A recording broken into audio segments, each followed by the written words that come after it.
My name is Michael. I was born as the son of a CEO, and I'm grateful to have been raised in a wealthy family. I grew up carefree with my sister, who is 2 years older than me, and both of us developed very generous personalities. However, my parents disliked unnecessary extravagance. Despite our wealth, we were strangers to lavish lifestyles. Their motto was to live modestly, which has deeply influenced my mindset today. Another important value my parents instilled in me was to cherish the people around me. They taught me that no one can live alone, and that those who don't value others won't be valued in return. Now that I'm an adult, I truly understand and agree that this is very important. Thanks to these lessons, my sister and I, now as adults, are blessed with good people around us and are leading happy lives. Recently, my father decided to retire from his CEO position, and I'm set to take over the company. While my father will remain as the chairman, effectively, I will be the top executive of the company, which keeps me quite busy. I've been training in my father's company since graduating from college, but becoming CEO brings a sense of responsibility that tightens my resolve. During a family meeting about who would take over the company, my sister expressed interest in business but wanted to venture into a different field, so it was decided that I would be the successor. My father, who treats his children equally without gender bias, had a discussion with us, and my sister was very thankful for that. He promised to support my sister's start-up financially as I take over the company. Actually, I got married 4 years ago and have been living away from my parents' house.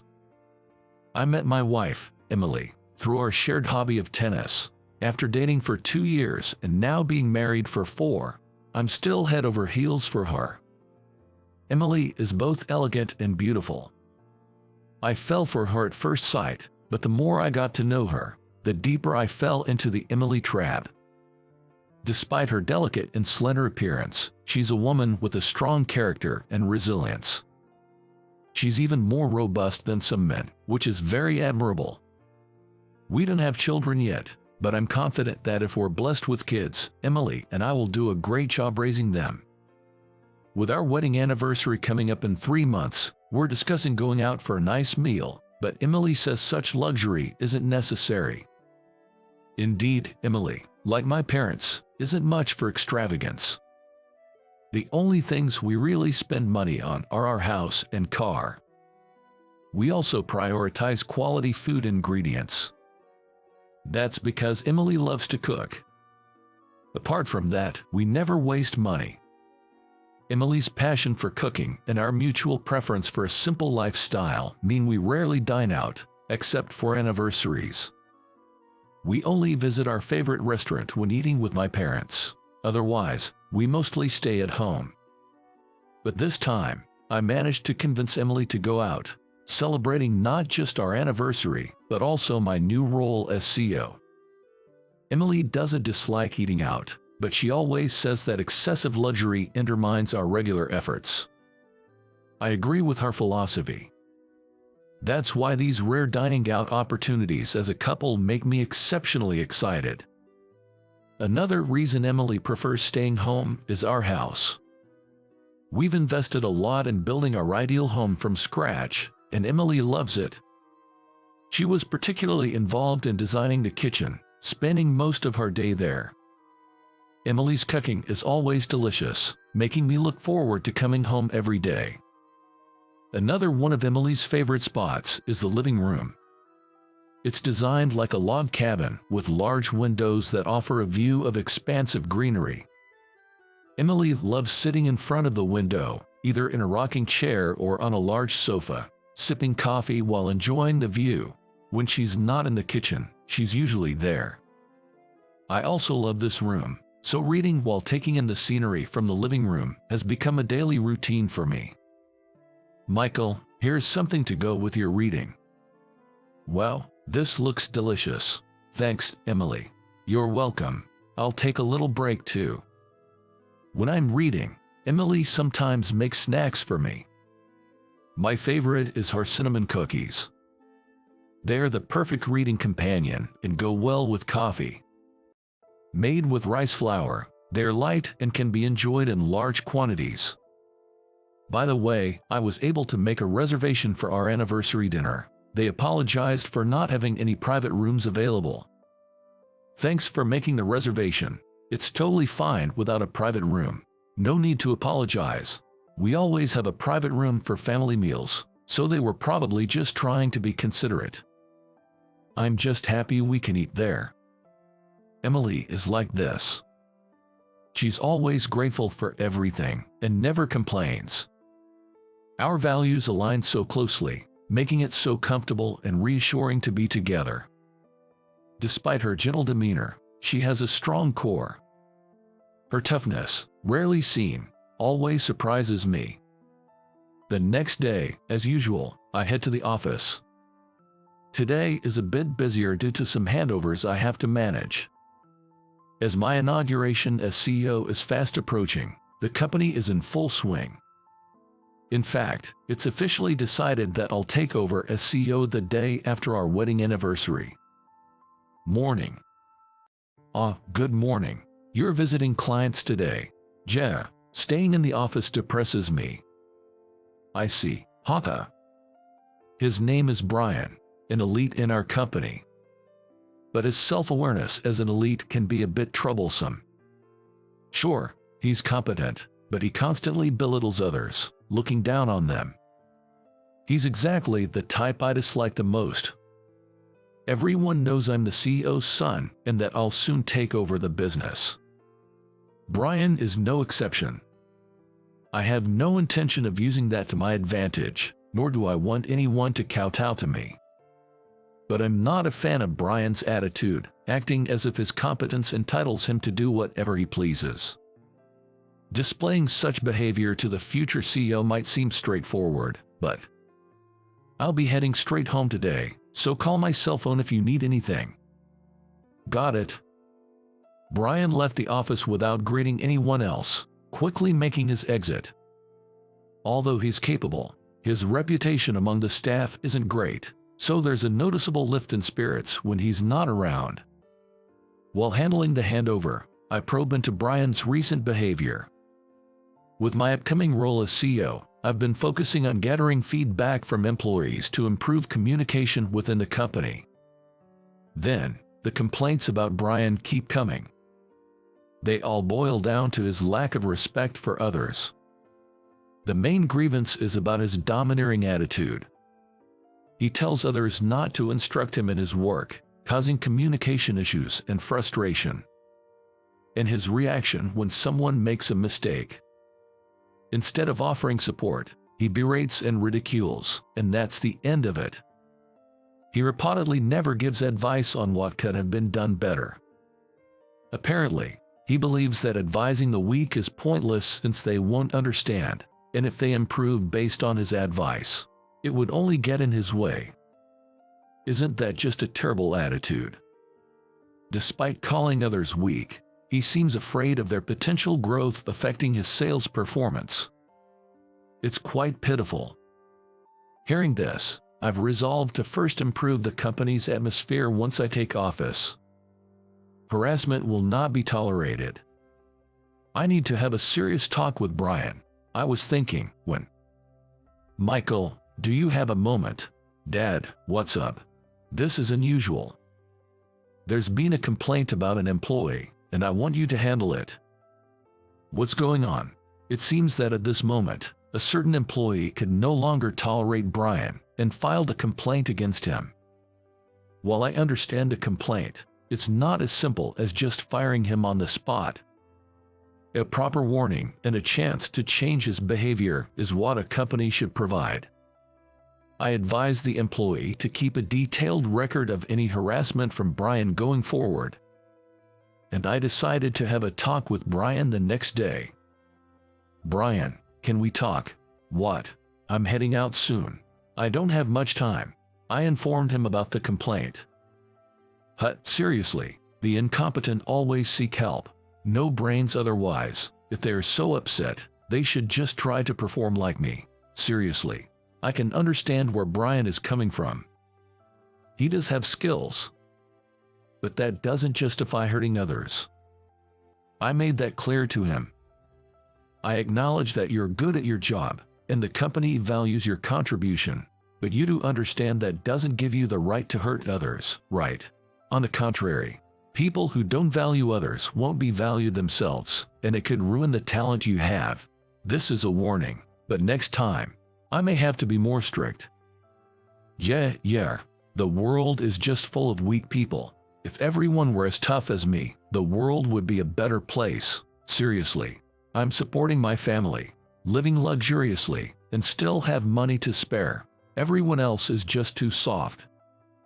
It's up to you how you spend your money. But remember, not everyone shares the same values. Just keep that in mind. Talking to Brian can be exhausting. I'm earning money, indulging in luxuries, and supporting my family. So what does that really mean? Why does he use these as weapons to belittle others? Having financial security is wonderful because it can provide peace of mind. But isn't that supposed to calm one's own heart rather than being used as a weapon to hurt others? Luxury isn't something to flaunt. If you're indulging just to show off, it might actually be impoverishing your spirit. I can't understand it at all. Dealing with Brian and his complex feelings, I can only softly convey the message as the current president's messenger until I officially take over. Handling situations like these might actually be something I'm better at than my father. So I'm somewhat looking forward to tackling these challenges once I'm CEO, alas. As I continue my days balancing reigning in Brian and handling my handover tasks, time flies, and our wedding anniversary approaches us. Brian remains unchanged, intimidating others with his attitude and acting like royalty. He even brags about his car, house, and dining experiences to younger employees, clearly fishing for compliments. Is he living just to boast about his possessions? On the day of our anniversary, I've taken half a day off work today, so I'll be home by early afternoon. Got it? Looking forward to it. Me too. Let's spend some time relaxing at home before we head to the restaurant. I'll prepare something light for lunch, so don't be too late. Can't wait. Since getting married, taking half a day off to spend the afternoon with Emily has been my treat for our anniversary. But this year I'm thinking of buying her flowers. She's not much into accessories, so I'm saving that for a milestone anniversary like our 10th. Arriving at the office, I find Brian unusually seated at his desk. Well, it doesn't matter much to me since I'll only be at the office for a few hours today. Morning. Yeah, hi. Can't this man greet people properly? It's rare to see you in the office. I've got a backlog of paperwork today. Right. Typically, employees who are often out have internal assistants to help with paperwork. But Brian's terrible attitude has made his assistant uncooperative. Moreover, Brian doesn't trust or respect his assistant, choosing to handle everything himself. In a way, it's impressive, but it always makes me think he's just tightening the noose around his own neck. All right, I'm only here till noon today, so please take care of everything after that. Okie dokie. Speak properly, will you? Well, it doesn't matter about him now. Today is our delightful wedding anniversary. Since I'll be taking on the role of CEO tomorrow, I want to fully enjoy today's anniversary and focus on the company from tomorrow. I finished the final handovers in the morning and left the company. On my way, I stopped by a florist and bought a bouquet of roses. I also picked up a message card. I went into a nearby cafe to complete the card. Exchanging letters on our anniversary is a tradition for us as a couple. We always express our feelings verbally, but it's nice to have them in writing too. I'm home. Here, Emily. Happy anniversary. Thank you for everything. I look forward to many more years together. Well, such beautiful flowers. Michael, thank you. I'm really happy. I look forward to more years together too. We enjoyed the light lunch Emily had prepared and spent the time until our dinner out watching movies, relaxing together. The restaurant we're going to tonight is a high-end establishment that my parents have patronized for generations, so it's a place where we can relax. We usually reserve a private room, but since none were available today, we'll be dining at the counter for the first time. It's a new experience, so I'm looking forward to it. When we arrive at the restaurant at our reservation time, "Hello, good evening." Emily and I were led to the counter. It was raining, so we got a bit wet from the taxi to the restaurant entrance and took off our jackets to sit down. Emily laughed, saying her hairstyle got messed up. We always try to dress nicely and appropriately, but comfort is our priority, so we don't mind a bit if our appearance is a bit disheveled. First, we had some warm coffee. The coffee is warm and comforting. "You got a bit wet, didn't you? Are you cold? Are you okay?"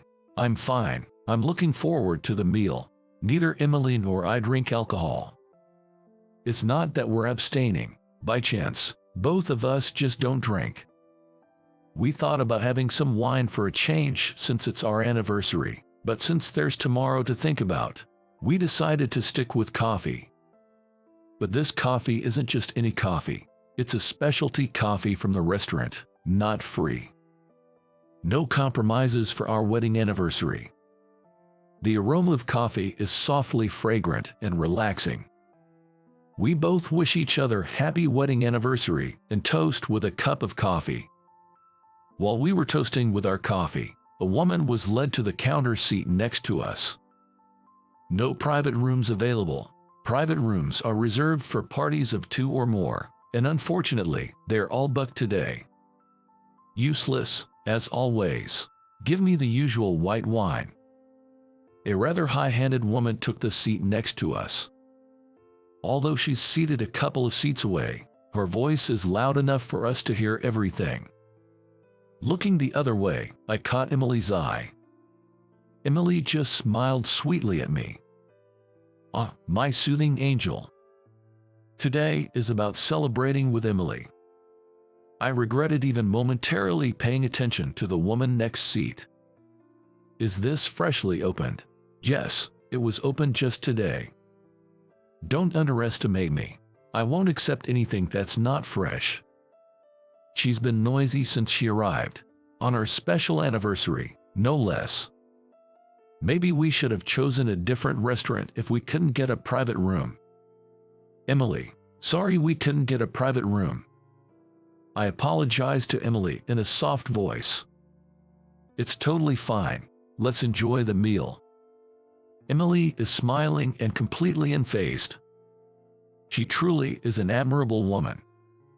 Compared to her, the woman next to us is just like a Brian type of person, interacting with others in a high-handed manner, as if she's some kind of queen. "Excuse me."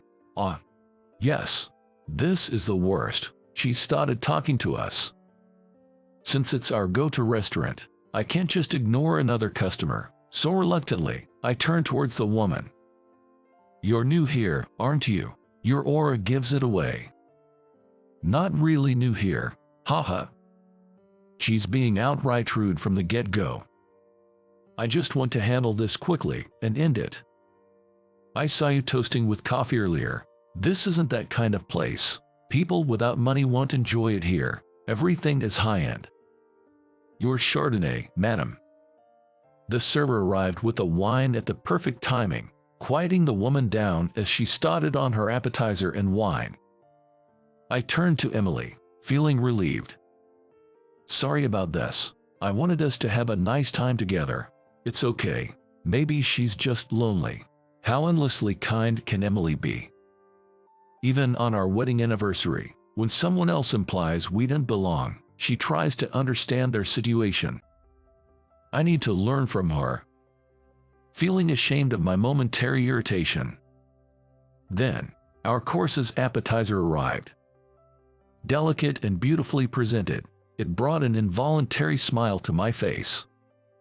Wow, it's so beautiful. It feels almost a shame to eat such delicate food. True, but we have to eat. More is coming. Right, let's enjoy. The meal, shared with small moments of joy, tastes wonderful. We know this restaurant always serves delicious food, but opting for the chef's course means enjoying the best seasonal ingredients chosen and arranged by the chef. Emily and I always choose this chef's course. How ridiculous. Saying it's a shame to eat sounds like something a pool person would say. Embarrassing. The woman next to us continued with her snide remarks. Though it irked me, I decided to ignore her. Our comment about the food being too good to eat was about its artistic beauty, not reluctance to finish it. Indeed, it's delicious enough to eat endlessly. Let's ignore her. Okay, I don't mind, so it's fine. We whispered to each other. Emily seemed completely at ease enjoying the food, but the staff, knowing us, looked pale. After a while, the woman who had been quiet began to show signs of intoxication. Starting with her second glass of wine, she began to snap at the staff. First, she didn't like the small appetizer. She was persistent about why she wasn't served the same appetizer we were eating. The staff explained several times, politely, that our appetizer was part of the course and couldn't be served individually. Yet, she persisted, claiming her status as a regular. Feeling sorry for the staff, I focused on enjoying the meal with Emily while they dealt with her. Just then, our main course arrived. We had the option to choose between fish or meat, and this time, we opted for meat. Eating top-ranked beef with salt. The sweetness of the fat spreads in the mouth, with salt providing a perfectly balanced accent. It's sublime. It's so delicious I could cry. I'm glad you like it. The food here is always fantastic, isn't it? It's a taste I couldn't possibly replicate. It's very educational and a great experience to enjoy food like this occasionally. Thank you for bringing me here, Michael. You're welcome.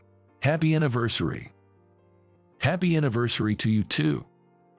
After finishing our main course and enjoying a palate-cleansing sorbet, the woman started causing a scene again. She was making a fuss, demanding to be served the same course that we were eating. Noticing that our course seemed more upscale than her meal, she insisted on having what we were having.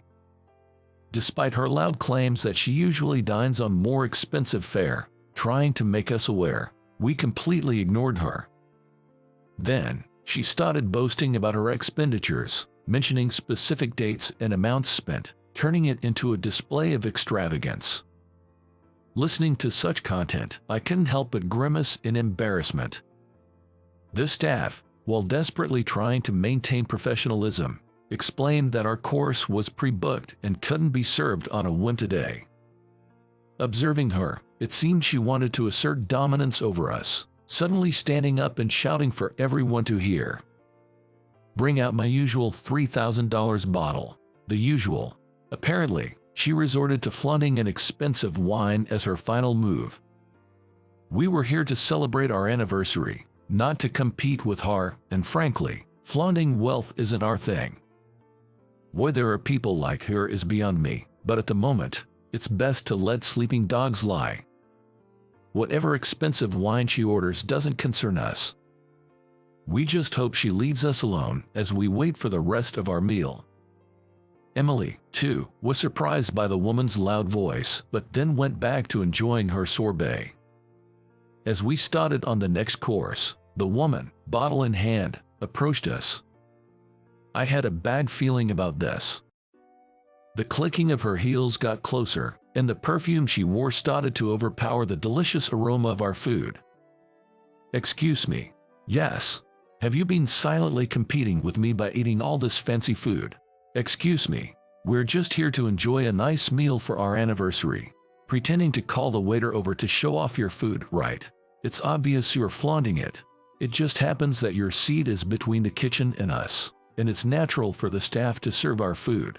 It's their job, after all. Annoying. Showing off with coffee toasts like simple people. And I have a piece of advice for you. The woman, for some reason, came over to our seats to pick a fight, brandishing her newly ordered expensive wine. When she started addressing Emily, I felt my patience wearing thin. Me? Yes, you. Acting all cute every time the food arrives is just nauseating. And your husband is nothing like mine. Pooh, you. Toasting with coffee. My husband always orders expensive drinks. You must be so jealous.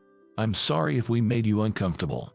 Unfortunately, I can't drink alcohol, so coffee is perfect for me.